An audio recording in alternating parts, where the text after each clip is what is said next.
जो बात उसे और अधिक उत्तेजित करती है वह यह है कि वनराज अनुपमा की डांस अकादमी में कैफे खोलने के लिए सहमत हो जाता है, जबकि वह ऐसा न होने देने के लिए पागल है या वनराज और अनुपमा फिर से मिलेंगे। आखिरकार वनराज को अनुपमा से हाथ मिलाने से रोकने के लिए उसके दिमाग में एक गंदा गेम प्लान आता है। काव्या पहले से ही लोगों के दिमाग में हेरफेर करने में माहिर है कि वनराज उसके लिए सिर्फ एक कप चाय है। जब वनराज काव्या को खबर बताता है तो काव्या उसे बधाई देती है और अपने नए व्यवसाय के लिए अपनी खुशी व्यक्त करती है। हालांकि इसके ठीक बाद वह उस पर अपनी माइंड ट्रिक का इस्तेमाल करने लगती है।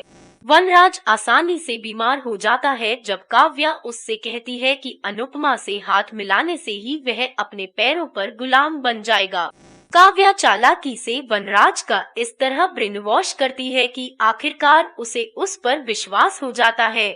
वनराज का अहंकार एक बार फिर उसके विनाश का कारण कैसे बनेगा यह देखने लायक है। चीजें उसके लिए सहज होने लगी कि काव्या फिर से अपना जहरीला खेल खेलती है। अनुपमा ने वनराज को एक व्यावसायिक विचार की पेशकश की। यह जानकर काव्या बहुत नाराज हो जाती है और वह उसके लिए सहमत हो जाता है। काव्या अनुपमा को वनराज के जीवन में फिर से प्रवेश करने के लिए तैयार नहीं है। इस प्रकार वह वनराज को उससे दूर करने का एक नया तरीका ढूंढती है, जबकि अनुपमा को इस हद तक अपमानित करती है कि वह घर छोड़ देती है।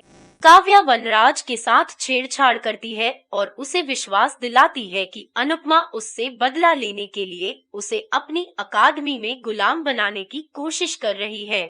इस बीच यहाँ वह अनुपमा के चरित्र पर सवाल उठाकर अनुपमा के व्यापार प्रस्ताव का उपयोग करती है। हालांकि अनुपमा हर बार काव्या की योजना को विफल कर देती है, लेकिन इस बार अनुपमा के लिए नई चुनौती से पार पाना कठिन होता जा रहा है। अनुपमा के चरित्र हनन पर काव्या का हाथ है, लेकिन क्या वह अपना आत्मविश्वास तोड़ने में कामयाब होगी या अनुपमा इस योजना का भी उल्टा असर करेगी।